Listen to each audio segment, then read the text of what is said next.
Hello everyone and welcome back to our channel. Today we're going to talk about a topic that is essential for your online safety: phishing attacks. With cybercrime on the rise, it is crucial to know how to protect yourself from these deceitful schemes. But before we dive in, if you are new here, don't forget to subscribe and hit the notification bell so you never miss an update on online security. Let's get started. What is phishing? From the screen here, we see an attacker who is an hacker that sends a phishing email to a target.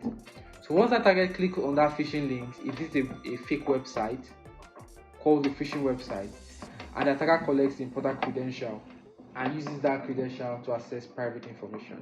So that is just a simple understanding of what phishing is all about. What are the common techniques of phishing that are usually used by these hackers? Common phishing techniques include email phishing. This is one of the common kinds of phishing techniques used by attackers to get private information, because almost everyone on planet Earth has an email address. So the scammer sends fake email that looks like it comes from a reputable source, asking for personal information and urging you to click on that malicious link. So once that link is clicked on, as we see on our screen here, the attacker gets that personal information that he's looking for. Spear phishing is similar to the email phishing, but with spear phishing you can use any other way to carry out spear phishing. What spear phishing is all about is taking your the target you specifically. They use your personal information, do research about you, and try to make the attack more successful. That's what spear phishing is all about. It's targeted on the individual or the organization specifically, and not just like a general kind of phishing. So smishing is a phishing via SMS or text messages, where scammers ask you to click on a link or call a number. This is very, very common in Nigeria. I know one of the kind of smishing attack that is done. They might ask you that you gotten a job and click on the link to go to fill out your information and all stuff like that. The next one is phishing. Phishing is phishing over the phone, where the scammer impersonates a trusted organization and pressure you into giving up sensitive information.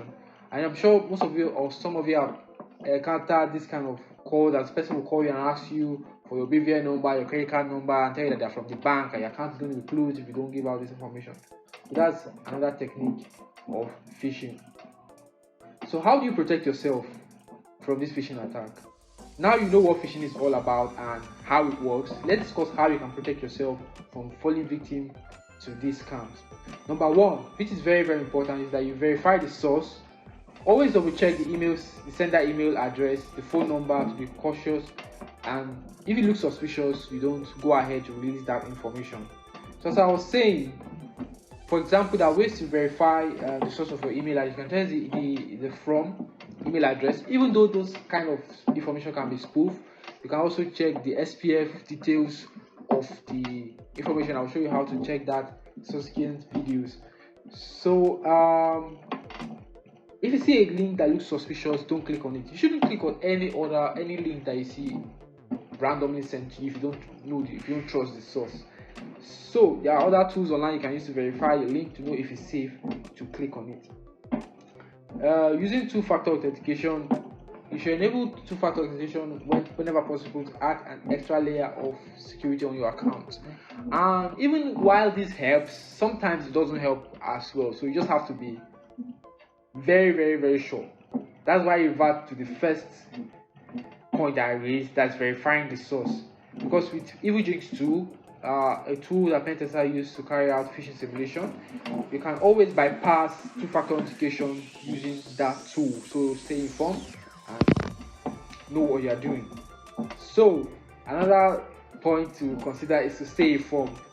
Keep up with latest phishing trends and techniques to recognize potential threats. So you can go online, check on cybersecurity websites and news to know the new TTPs, the new ways that attackers use to, for their phishing attack. So install antivirus software.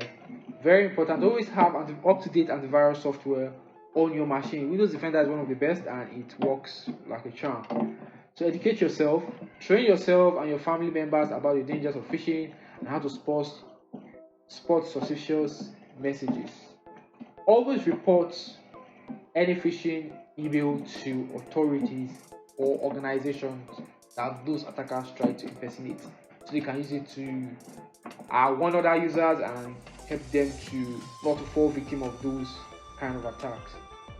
So there you have it, folks. Phishing attacks are real threats, but with the right knowledge and precautions, you can protect yourself and your loved ones. We always remember it is always better to be safe than sorry. When it comes to online security, if you found this video helpful, please give it a thumbs up, share it with your friends and family, spread the awareness, and have a wonderful day. So if you have any questions and you want to share your own tips of avoiding phishing attacks, please leave a comment below. Always ask, as always, stay safe, stay smart online. Thank you for watching. See you in the next video.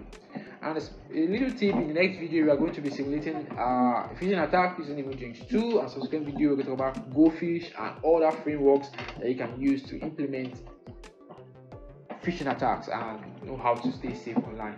So have a wonderful day. Thank you for watching and thank you for listening. Bye.